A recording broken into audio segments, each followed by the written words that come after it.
Bem, pessoal, na sequência aí, voltando ao nosso vídeo, com agora os exercícios, né, da lista da DEPA, voltamos aqui ao exercício 5, ok? O exercício 5, lembrando que nós estamos fazendo apenas os exercícios ímpares, os pares ficarão com vocês, né? Vamos pegar agora o 5, que é do Enem de 2017, que diz o seguinte: uma empresa construirá uma página na internet e espera atrair um público de aproximadamente 1 milhão de clientes. Para acessar essa página, será necessária uma senha com um formato a ser definido pela empresa. Existem 5 opções de formato oferecidos pelo programador, descritas no quadro em que L e D representam, respectivamente, a letra maiúscula e um dígito, ok? Beleza? As letras do alfabeto, entre as 26 possíveis, né? Bem como os dígitos estão entre os 10 possíveis. Podem se repetir em qualquer das opções. Portanto, ele já diz que pode se repetir. Nem precisaria dizer isso, né? Mas é muito bom, né? Certamente porque é uma questão do Enem, para evitar recurso, né? É muito bom que ele seja bem claro, né, na formulação da questão. A empresa quer escolher uma opção de formato cujo número de senhas distintas possíveis seja superior ao número esperado de clientes, mas que este número não seja superior ao dobro do número esperado de clientes. Então, lembrando qual é o número esperado de clientes? 1 milhão, né? Então, ele dá as opções aqui de resposta. A opção que mais se adequa à condição da empresa é aqui, a opção que mais se adequa à condição da empresa é letra A1, B2, C3, D4, E5. Vamos ver qual foi a resposta. Vamos lá.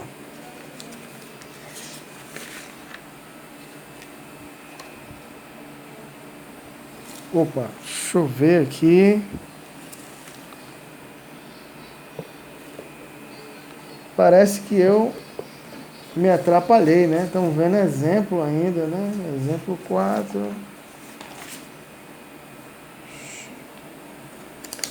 Pera aí, pessoal, me atrapalhei aqui, né? Exemplo 5, tá aqui, ó. Exemplo 5, não é isso não. Aí já é exercício, perdão.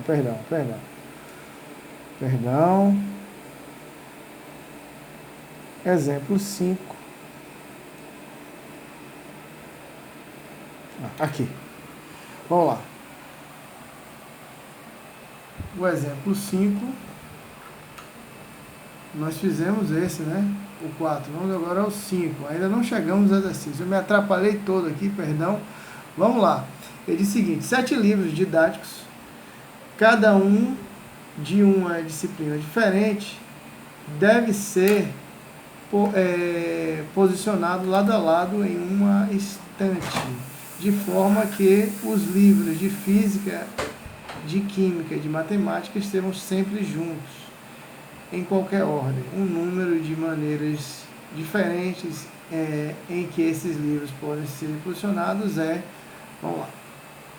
Bem, então o que a gente sabe? Que são 7 livros, ok? São 7 livros. Esses 7 livros, esses 7 livros são um de cada disciplina, ok? Mas ele quer que 3 dessas disciplinas, matemática, física e química, estejam sempre juntos, ok?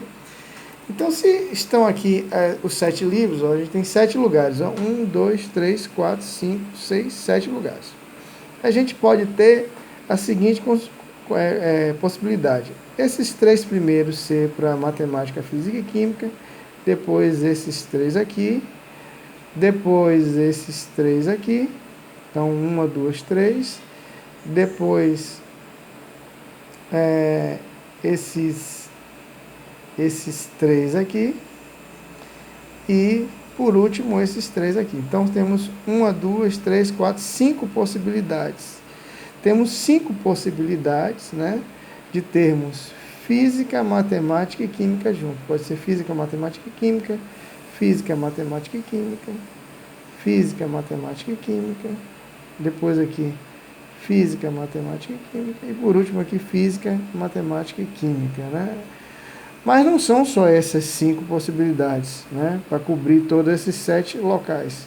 Eu tenho também a permutação entre eles, porque assim como eu escrevi física, matemática e química, eu poderia escrever matemática, física e química, ou química, física e matemática. Ou seja, eu tenho 3 fatorial possibilidades em cada uma desses deslocamentos aqui, ok? E para cada uma dessas situações, ó, por exemplo, nessa, eu tenho os outros livros sendo arrumados de forma livre, ou seja, eu tenho 4 fatorial, porque eles podem permutar nessas 4 outras posições, eles estão livres. Então, a nossa resposta é obtida fazendo 5 vezes 3 fatorial vezes 2 fatorial, que dá 5, 3 fatorial é 6, 4 fatorial é 24, isso dá ao todo 720 possibilidades, a resposta é a letra A, ok? Bem, vamos falar agora de princípio aditivo. O princípio aditivo foi algo que eu resolvi tratar como complemento da teoria. A gente vai ver direto nos nossos exercícios, porque nada mais é do que a aplicação de teoria de conjuntos, ok? Isso, o princípio aditivo de contagem surge quando você tem alguma restrição associado a uma inclusão, né, ao uso de alguma conjunção, ou e, né? Lembrando que ou ele está associado à operação de conjuntos união, enquanto que o e está associado à operação de conjuntos interseção. Então, por exemplo, né, eu tenho aqui uma situação, né, que é justamente o exemplo 6, em que ele diz o seguinte, no exemplo 6. Quantos números naturais de 4 ou 5 algarismos distintos podem ser formados com os algarismos 1, 2, 3, 4, 5, 6? Ou seja, essa situação aqui, esse enunciado aí. A letra A. Depois a gente vê também a letra B. Bem, então, o que é que acontece? Se um número pode ser ou de 4 algarismos, ou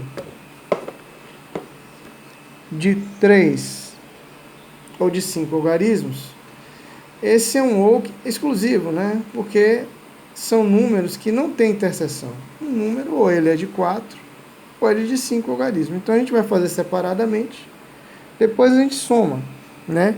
O que é que a gente teria que ter? Teria que ter isso aqui um evento A, um acontecimento A, aqui um acontecimento B, eu vou ter que somar, porque é ou, e subtrair a interseção. Só que essa interseção não existe. Um número ou é de 4 algarismos ou é de 5. Então, para que eu forme com esses 6 algarismos aqui um número de 4 algarismos, né, eu tenho, aplicando o PFC, ok? E ele diz que é distintos, né? Ele faz essa ressalva na questão. Vamos lá, vendo aqui de novo, ó. Ele se refere aqui claramente a distintos, ok? Então, você tem, aplicando o PFC, que fazer 6 opções para o milhar, 5 para centena, 4 para dezena, 3 para unidade. Por que diminuindo? Porque os algarismos são distintos. Eu poderia também fazer arranjo aqui, né? No caso, é um arranjo de 6, 4 a 4. Por que arranjo? Porque é um problema simples, eles exigem que sejam distintos, e também é um problema em que a ordem importa. Ok? Beleza.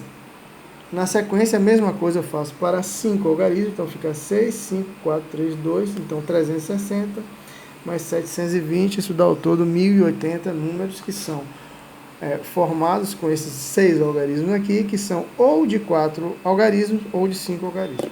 Na letra B, ele diz o seguinte: com os algarismos, esses mesmos algarismos aí, 1, 2, 3, 4, 5 e 6, quantos números naturais de 4 algarismos distintos podem ser formados de modo que o algarismo das unidades seja par ou o algarismo do milhar seja ímpar? Então, são esses mesmos algarismos aqui, né? Esses mesmos que a gente viu, esses aqui.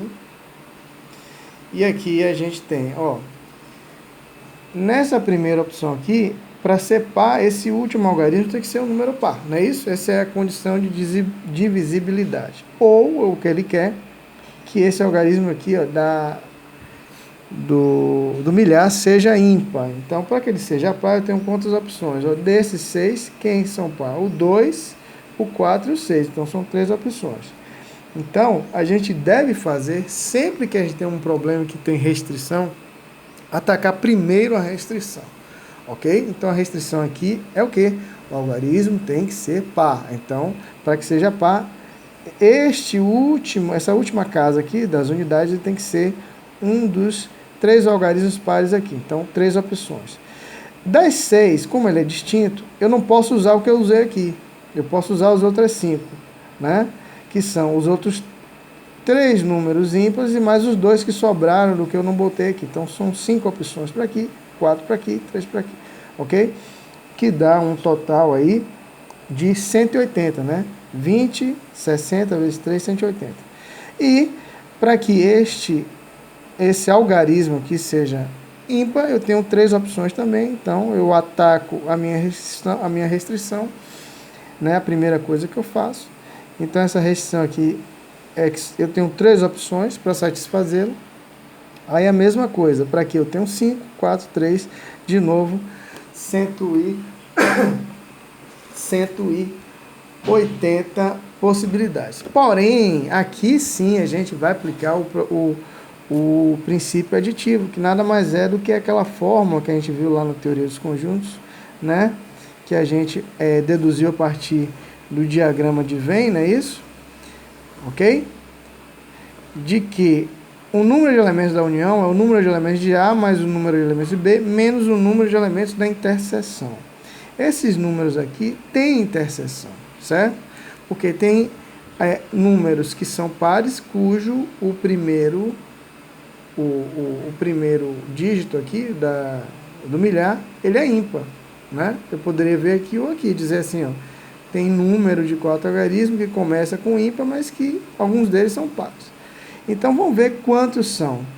E onde é que eles estão? Eles estão na interseção. Então, a interseção é isso aqui, ó. Aqui eu tenho um ímpar e aqui eu tenho par. Ou seja, eu estou vendo as 2 restrições ao mesmo tempo na mesma conta. Ok?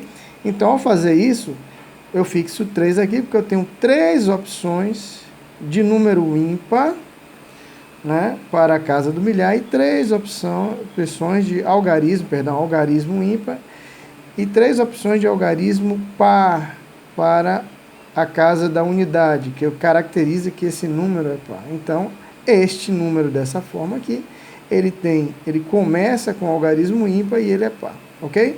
Então, como eu usei dos 6, um aqui, sobram 4 para essa posição, 3 para essa, que dá ao todo 12 vezes 9 dá 108. Então, fazendo essa soma aqui, 180 com 180 menos 108, a gente chega a 252 números de 4 algarismos que ou começam com letra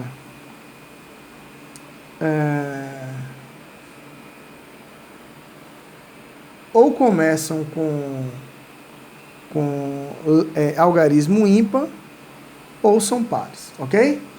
Beleza? Muito bom, certo? Veja que essa conta poderia ser feita também utilizando aquela ideia do complementar. Então, se eu estou querendo calcular, se eu quero saber quem está... Esse mesmo conjunto que a gente viu aí, né? A gente poderia fazer também da seguinte maneira. Eu calcularia todos os possíveis números de 4 algarismos que eu conseguiria formar com esses 6 algarismos aqui. Veja que o zero não faz parte, então a restrição do zero na primeira casa não existe. Ainda bem, senão complicaria ainda mais o problema. Então, eu estou calculando aqui todos os números de 4 algarismos distintos formados com esses 6 algarismos. E estou tirando aqui aqueles que têm exatamente, que são começando com ímpar e terminando como par, não é isso? Então, eu fazendo essa conta, eu chego aos mesmos 252 números, né, o que responde o nosso problema aqui do exemplo 6, ok? Ok, vamos agora aos exercícios, né, pessoal? Vamos agora aos exercícios. Eu pulei o 7 aqui, pessoal, ó, tem um 7. A gente já está fazendo exercício demais. O exemplo 7 vocês fazem em casa, né? Tem mais algum? Não. Tem um mapa conceitual que é semelhante ao que a gente viu lá no início do primeiro vídeo, ok? Vamos agora aos exercícios propriamente da nossa apostila D, certo? Beleza? Então vamos lá, vamos fazer uns 2 aqui. Depois eu interrompo e faz um próximo vídeo, porque não vai caber, né, em um único vídeo. Bem, vamos lá. O exemplo 1 aí você puxa lá da sua apostila DEPA. Eu vou aqui ler o enunciado. Exemplo 1. Considere 3 cidades, A, B e C, de forma que existem 3 estradas ligando A a B e 2 caminhos, né, outras 2 estradas ligando B a C, ok? Conforme essa figura aqui, nós temos 3 estradas de A até B e 2 de B até C, ok? Ele pergunta na letra A o seguinte: de quantas formas diferentes podemos ir de A até C passando por B? Bem, a gente tem 3 opções para ir de A até B, vezes as 2 que a gente tem de ir de B até C. Então, a gente pode até listar, pode ser esse caminho com esse caminho com esse, 2, né? Esse caminho com esse, 3, esse caminho com esse, 4, esse caminho com esse, 5, esse caminho com esse, 6. Né? Que é justamente aplicando o PFC, a gente resolve isso aí. Beleza? Muito bom isso aí, certo? PFC resolve um monte de coisas, esse é um exemplo típico de aplicação do PFC. Vamos à letra B. Bem, na letra B, o enunciado diz o seguinte: de quantas formas diferentes podemos ir de A até C, passando por B, e voltar a A novamente, passando por B. Ou seja, você vai daqui até aqui, depois de B até C, e depois volta tudo, de C até B e de B até A. Bem, então agora a gente tem 4 pedaços, né, 4 pernas na nossa viagem, né? A gente aplicar de novo o PFC, e aqui é simples, ele não faz nenhuma referência à distinção de caminho. Então, eu tenho 3 opções de ir de A até B e 2 de B até C. Eu posso usar as 2 de novo, ou seja, eu posso usar tanto o que eu não usei na ida, quando eu posso usar a que eu usei na ida também. Então, tem 2 opções para ir de C até B. E 3 de novo de B para A, ok? Então, ao todo, são 36 possibilidades. Ele não faz nenhuma referência à distinção. Então, a gente faz segundo o que eu fiz aí, né? Vamos para a letra C agora. Bem, de quantas formas diferentes podemos ir de A até C, passando por B, e depois voltar para A, sem repetir estrada e novamente passando por B? Ou seja, agora sim ele disse que eu devo fazer distinção no retorno, ou seja, a estrada pela qual eu fui na ida, eu não posso voltar por ela. Então, aqui não tem problema, tenho 3 opções de A para B e 2 de B para C. Quando eu volto, digamos que eu peguei essa aqui, eu não posso mais voltar por essa, eu tenho que voltar pela outra. E mesma coisa se eu fosse por essa, eu teria que voltar pela de cá. Então, só tem uma opção de retorno de C para B, certo? E, de novo, de B até A, eu tenho 2 opções, porque eu tenho que excluir aquela que eu usei na ida. Então, ao todo, são 12 opções, né? De forma que eu vá de A até C e volte de C até A por caminhos diferentes, ok? Vamos agora ao exemplo 3, né? Está sendo dinâmico o exercício. O exercício 2 fica para vocês. Vamos para o exercício 3. Determine quantos números naturais de 4 algarismos podem ser formados com os algarismos 3, 4, 5, 6, 7, 8 e 9, ok? Veja que ele não faz nenhuma referência à distinção, então, o que é que a gente pode dizer aqui? São quantos? 1, 2, 3, 4, 5, 6, 7 algarismos, então 7 opções aqui, 7 opções aqui, 7 opções aqui, 7 opções aqui, ou seja, 7 a 4. Quem quiser fazer essa conta, se não me engano, dá isso aqui, ó. Beleza? 2.401, ok? 2.401. Depois a gente confere aí, 7 a 4. Beleza? No A2, por que eu fiz A1 e A2? Porque ele, na sequência, ele emenda uma segunda pergunta dentro da letra A e diz o seguinte: e se todos os algarismos fossem distintos? Pronto, para ser distinto, né, a gente vai lá e faz o que aqui? 7 opções para milhar, 6 para centena, 5 para dezena, 4 para a unidade. Isso aqui vai dar 42 vezes 20, 840. Então, 840 possibilidades. Veja que aqui, por ser um problema em que a ordem importa, porque a ordem que está o algarismo eu mudo o número, né? E também por ser distinto, ou seja, um problema simples, eu poderia resolver aplicando a fórmula do arranjo, né? Que é A, N por N, no caso aqui o N são esses 7 algarismos, e o P são as 4 posições, ou seja, 7 fatorial sobre 7 menos 4, que é 3 fatorial, então é 7 vezes 6 vezes 5 vezes 4 vezes 3 fatorial. Observe que é a mesma coisa, né? É como se eu já fizesse a conta cortando aqui, desde que eu aplique a fórmula, então vai dar os mesmos 840, ok? Beleza?